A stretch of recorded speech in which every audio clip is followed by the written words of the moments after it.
All right, so let's talk about the day one in a plantar fasciitis case. So the most important thing that I try to do is make them realize that they may not have been doing the wrong thing for their plantar fasciitis, but they definitely haven't been doing the right combination of things to get their plantar fasciitis solved completely.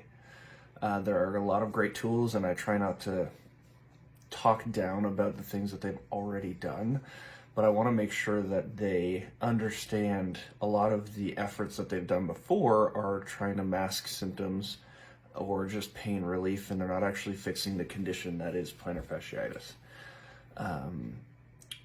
When we sit down in a day one, I really like to highlight the why. Why did you get plantar fasciitis in the first place? And I like to joke with them. I keep it light. I say, hey, it's a first world problem. We wear shoes. We wear shoes everywhere. It's very, very seldom that we will wear not wear any kind of shoes or footwear into restaurants or grocery stores or anything like that. It's just totally unnecessary these days. We're like, yeah, whatever, we'll wear shoes, no problem.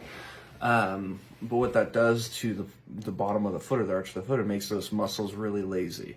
And so we're required then to use the non-contractile tissue of the arch, which is the plantar fasciitis, in order to keep propelling our feet forward, our bodies forward. And so it's nothing they've done necessarily wrong, and I believe that women are more susceptible to it, whether it's because of the footwear that they choose to wear being more constrictive, or high heels in general, definitely being a bad thing for plantar fasciitis. But once they realize the why, one, you've changed their mindset from, oh, this guy's just here to sell me another pill or any kind of therapy as a one-off in order to help this particular situation. They've probably done steroid injections or the PT exercises or the stretching or the water bottle thing already. And so you recognize that, like, hey, I know you tried a whole bunch of stuff, but if we come at it from the why perspective and change the condition of the feet, as well as making sure we change or at least improve the first actual problem, which is that the feet are lazy. The muscles in the arch tissue become lazy and weak. So how do we do this from a Shockwave perspective? We want to outline the three elements to repairing the arch tissue. One is we're going to break down that scar tissue with Shockwave specifically. Two, we're going to then stimulate healing and stimulate collagen production to get better tissue that's not scar tissue in the bottom of the feet.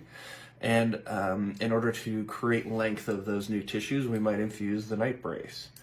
The night brace is really powerful and effective if you're also doing number one, which is breaking down the scar tissue with the Shockwave. The element number three would be the exercises at home. Like, hey, you probably already have exercises at home. These are the ones, and they're all posted in here for you guys as well. These are the ones that we know to work. As long as they're pain-free, go ahead and start them today, tomorrow, whenever we're done our first session here. So when you combine the efforts of what the Shockwave is doing, which is resurfacing the tissue that's on the bottom of their feet, from scar tissue to healthier, more contractile tissue down there, and when they then wake up first thing in the morning after wearing the night brace, the scar tissue that they've been forming is longer and a little bit less likely to break on first impact, first thing in the morning, which is the typical thing that you're going to see in a day one.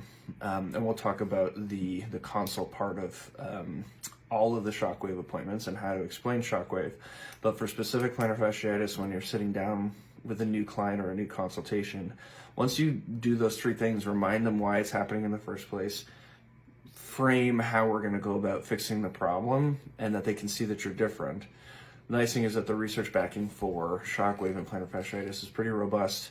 A cursory Google search will send them to a lot of really great research articles on it, and you're going to prove it to them. Give me 2 or 3 visits, you're really going to see a significant difference. I'd be shocked if you don't see at least a little bit of difference after the first visit. So make sure you're doing those keys for the consult and change the way that they think about the plantar fasciitis, and remind them that everything else that they've tried is symptom relief. When you combine the efforts of everything I discussed before, you're going to see some really incredible improvements in your plantar fascia. And after the day one, most often they're going to believe you.